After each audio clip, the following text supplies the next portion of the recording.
and welcome back to the home studio. Today we're going to have a look at 80s guitar sounds popularized by players such as Michael Landau, Michael Thompson, Steve Lukather, and Dann Huff. We're going to take a bit of a deep dive into the racks and have a look at signal processing one by one. There's some juicy, shimmery, clean sounds and some nice, spacious lead sounds as well. So without any further ado, let's go. Let's start with the clean sounds. So I'm starting with this guitar. It's an Eric Johnson Strat with Sir V60 LP pickups. So I'm using the bridge and the middle pickup together. So right now I've plugged into the pedal board, and the pedal board is going into the custom audio OD100 amp, which is on the clean channel at the moment. The amp is plugged into a Sir reactive load, and that's running into 2 notes wall of sound. You can see here I've got the Friedman G1265 cab, and it's got a M160 Bear Dynamic on one side and a Shure SM7B on the other side. So it sounds like this. So it's a nice spanky clean sound. And the first thing I want to do is put on the Roger Mayer Voodoo 1 on the pedal board. So without it, with, it adds a little more sparkle. Now the fun thing is when you turn down the guitar volume,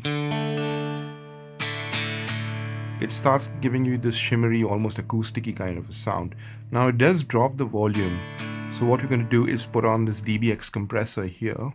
Let's turn that on.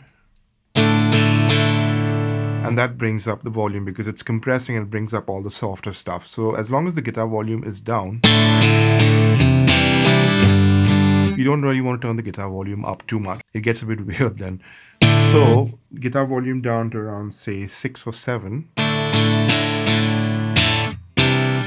So only when I hit really hard does that DBX meter actually move.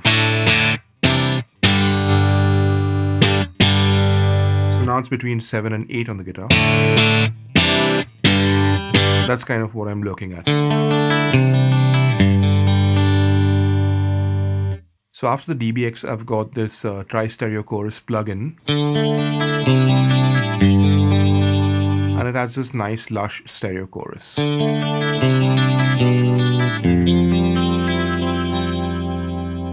Now we're halfway there. I'm going to turn on the PCM 70 reverb. It's on a rich plate setting at the moment.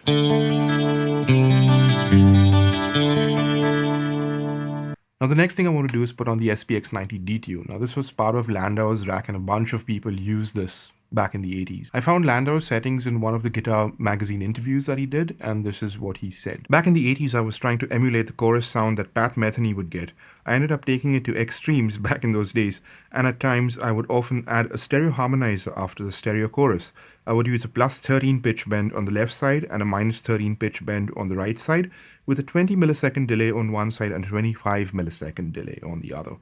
So I put those settings into the SPX90, and this is what it sounds like.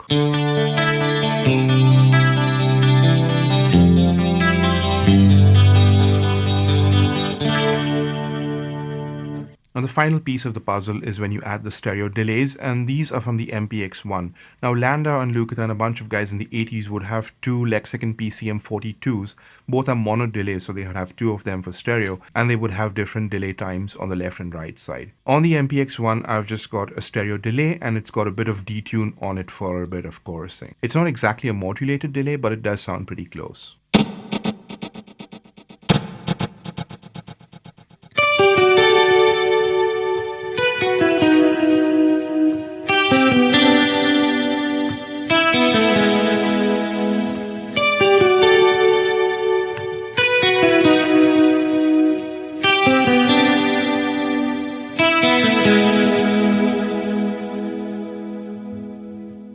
Now for some distortion sounds, I'm going to use the bridge pickup of the guitar and roll down the tone knob on the bridge pickup to around halfway, and this is what it sounds like. I'm just using the drive channel of the OD100 right now. It's not too much gain, just a little bit of crunch. The reason I roll down the tone is if it was up all the way, you have that weird honky mid-range, so just turn that down and it just makes it a lot smoother. Now the next thing I want to do is kick on the Maxon SD9. This lets me turn down the guitar volume to like say around between 5 and 7. And the good thing is after you pick, you can actually turn the guitar volume up to get some more sustain.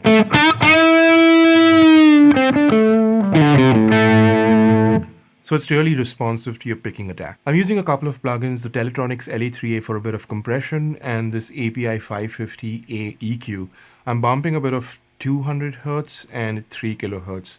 So just fattening up the low end a bit and adding a bit of presence on the top end.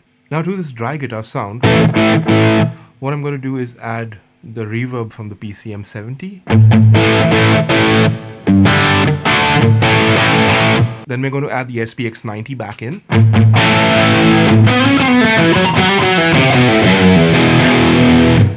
And finally, for a bit of float, we're going to put the stereo delays from the MPX1 on. And this time there's no modulation on them. They're on the tape echo setting, so this is what it sounds like.